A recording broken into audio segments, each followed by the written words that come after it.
அடுத்த 24 மணி நேரங்களில் வெளியேற வேண்டும். அமெரிக்க அதிபரின் எச்சரிக்கை. ஈரான் தஹரானிலிருந்து வெளியேறும் மக்கள். இதோ அணு ஆயுத வெடிப்புக்கு பிறகு நாம் என்ன செய்ய வேண்டும், எப்படி நம்மளை நாம் பாதுகாத்து கொள்ள வேண்டும். இதை மீறிய பட்சத்தில் மிகப்பெரிய பிரளயத்தில் நாமும் மாட்டிக்கொள்வோம். அஸ்ஸலாமு அலைக்கும் வரஹ்மத்துல்லாஹி வபரகாத்துஹு. அன்பார்ந்த அனைத்து உறவுகளுக்கும் இனிய மாலை வணக்கம்.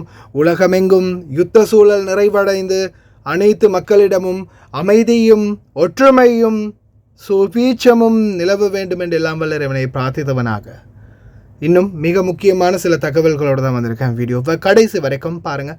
தெரியாத நண்பர்களுக்கும் மறக்காமல் ஷேர் பண்ணுங்கள். வீடியோ பிடிச்சிருந்தால் லைக் பண்ணுங்கள், சப்ஸ்கிரைப் பண்ணுங்கள். அமெரிக்க அதிபர் டொனால்ட் ட்ரம்ப் தஹரான், அதாவது ஈரானின் தலைநகரான தஹரானிலிருந்து அனைத்து மக்களையும் உடனடியாக வெளியேற வேண்டும் 24 மணி நேரத்துக்குள்.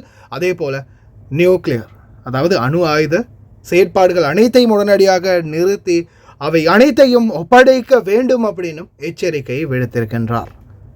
ஆனால் இந்த எச்சரிக்கையை கேட்டு ஈரான் அரசாங்கம் அவங்களுக்கு அடிபணியுமா?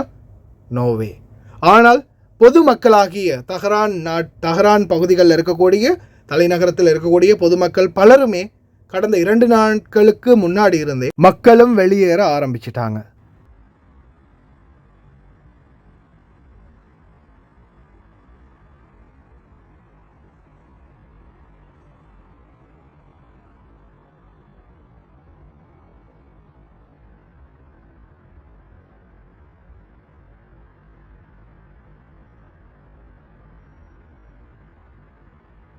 கடந்த 2018ஆம் ஆண்டு நடந்த ஒரு சிறிய அசம்பாவிதத்தால் மிகப்பெரிய ஒரு பிரளயம் உருவாக இருந்தது. இது எப்படியோ இறைவனுடைய நாட்டத்தால் காப்பாற்றப்பட்டது. அதே போல மறுபடியும் இஸ்ரேலுடைய தாக்கங்கள் ஏதாவது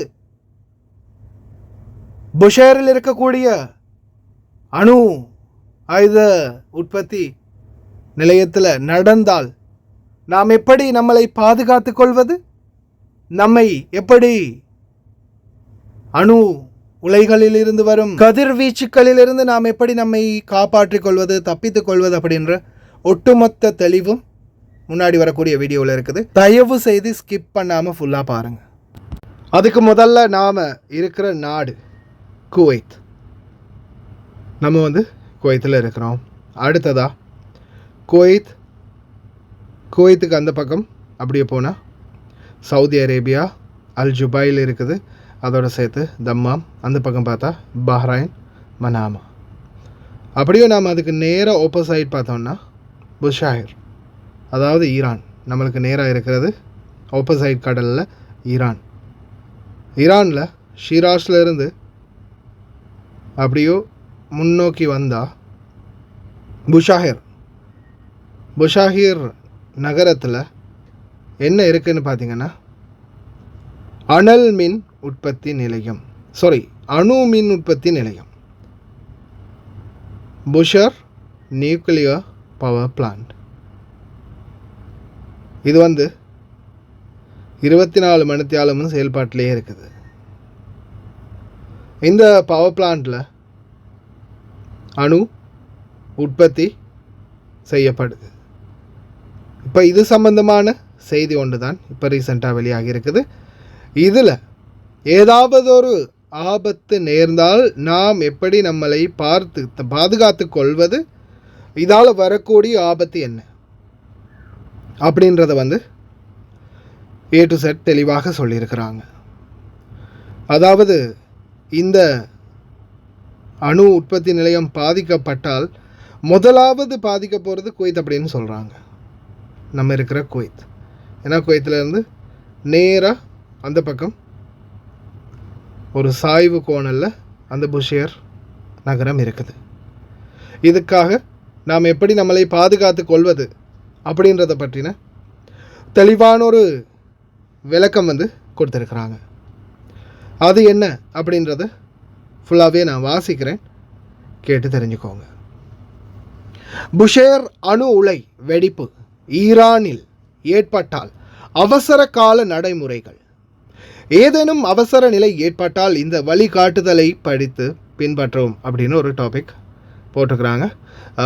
பொதுவான தகவல். குண்டு வெடிப்பு அல்லது பூகம்பம் காரணமாக வெடிப்பு ஏற்பட்டால் புஷேர் அணு உலைக்கு மிக அருகிலுள்ள நாடு குவைத் ஆகும். சுகாதார அமைச்சகம் 2 கட்டங்களாக அவசர கால நிலையை அறிவிக்கும். முதல் கட்டம் அணு உலை வெடிப்புக்கு பிறகு மற்றும் கதிரியக்க மேகம் குவைத் அடைவதற்கு முன் காற்றின் திசை மற்றும் வேகத்தை பொறுத்து குறைந்தபட்ச மதிப்பிடப்பட்ட நேரம் 1 மணி நேரம் ஆகும்.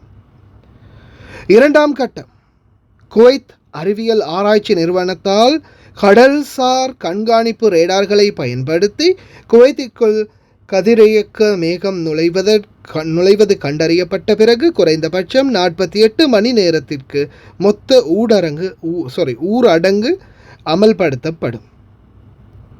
பின்பற்ற வேண்டிய வழிகாட்டுதல்கள். அனைத்து ஜன்னல்கள் மற்றும் திறப்புகளை மூடவும், கதவுகளை மூடவும். ஜன்னல்கள் மூடுவதற்கு டேப் அல்லது ஜன்னல் ஷட்டர்களை பயன்படுத்தவும். ஷட்டர்னா வெளியில் இருக்கிற அந்த கரண்ட்டில் பணிக்கிறது இருக்கு இல்லையா, ஜன்னலோட சேர்த்து, அது ஒன்று இருந்தால் அதை யூஸ் பண்ணணும். அப்படி இல்லையா ஜன்னல்களுடைய அந்த இடைவெளிகளுக்கு, திறந்து மூடக்கூடிய அந்த இடைவெளிகளுக்கெல்லாம் ஃபுல்லாகவே டேப் போட்டணும் அப்படின்னு சொல்கிறாங்க. சமையல் அறை மற்றும் குளியல் அறையை வெளியேறும் விசிறிகளை பிளாஸ்டிக் கவர்கள் மற்றும் டேப்பால் மூடவும்.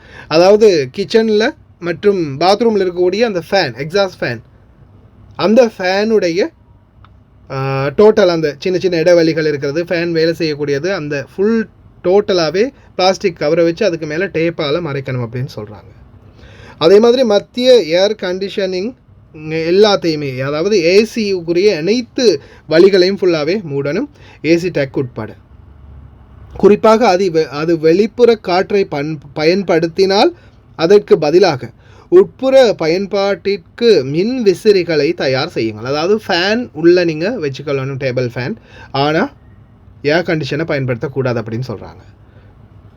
மூன்றாவது, கதிரியக்க மேகம் வரும்போது நீங்கள் வெளியே இருந்தால் வெளிப்புற காற்றில் வெளிப்படும் எந்த ஒரு ஆடையும் ஒரு பையில் அடைக்கப்பட்டு சுகாதார அமைச்சினால் சேகரிக்கப்படும் பொருட்டு வீட்டிற்கு வெளியே ஒரு குறிப்பிட்ட நேரத்தில் விடப்பட வேண்டும். அதாவது இந்த கதிரியக்க மேகங்கள் வந்த பிறகு நீங்கள் வெளியில் இருந்தீங்கன்னா வீட்டுக்குள்ளே போகிறதுக்கு முன்னாடி அந்த ஆடைகளை ஃபுல்லாகவே கலட்டி அவங்க குறிப்பிட்ட அந்த நேரத்தில் வெளியில் வைக்கணும். முடிந்தால் உள்ளே நுழைவதற்கு முன் வெளியே முடிந்த அளவு குளிக்க பாருங்கள்.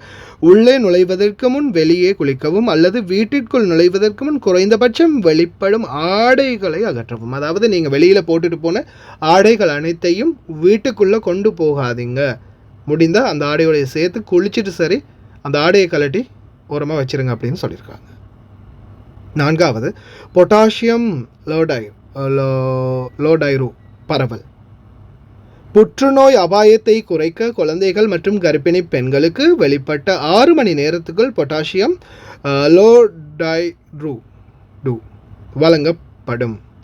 லோடைடு வழங்கப்படும். ஐந்தாவது, பாட்டில் தண்ணீரை மட்டும் குடிக்கவும், வடிகட்டிய குழாய் நீரை குடிக்க வேண்டாம். எதுக்கு குவைத்திகள் அதிகமாக தண்ணீரை சேகரித்தாங்க அப்படின்றதுக்கு அர்த்தம் இப்போ புரியுதா? அர்த்தமாயிருந்தா அதுக்குத்தான் தண்ணீர் பாட்டில் அதிகமாக சேகரிக்கிறதுக்கு காரணம். இந்த மாதிரி ஏதாவது ஏற்பட்டால் வெளியில் டெப் தண்ணி குடிக்க முடியாது.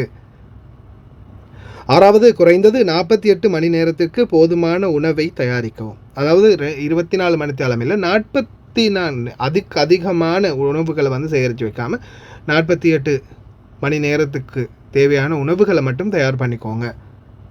பதிவு செய்யப்பட்ட மற்றும் தொகுக்கப்பட்ட உணவுகளை சேமித்து வைக்கவும்.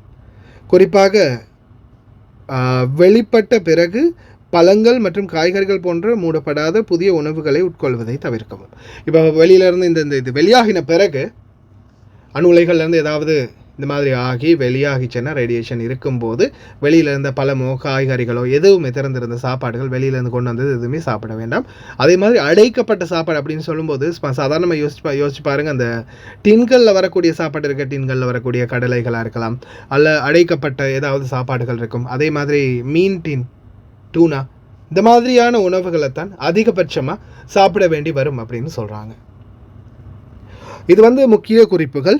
இந்த வழிகாட்டுதலை பின்பற்றுவது இறைவன் நாடினால் உங்களையும் உங்கள் குடும்பத்தினரையும் பாதுகாக்க உதவும். அனைவரும் தயாராக இருப்பதை உறுதி செய்ய இந்த தகவலை மற்றவர்களுடன் பகிர்ந்து கொள்ளுங்கள்.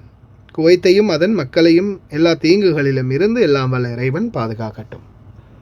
இந்த தகவலை எனக்கு ஐயூப் சகோதரர் ஷேர் பண்ணியிருந்தார். இது நம்மளுக்கான சாதாரணமான ஒரு எடுத்துக்காட்டு.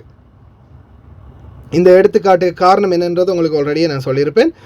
இது பார்த்திங்கன்னா கடந்த 2018ஆம் ஆண்டு 19 ஏப்ரல் இந்த 5.7 ரிக்டர் அளவிலான ஒரு பூகம்பம் வந்ததால் ஆரம்பத்தில் இந்த மாதிரி ஒரு ஏற்பாடு பண்ணினாங்க. ஆனால் பெரிய அளவில் எந்த ஒரு பாதிப்பும் ஏற்படலை.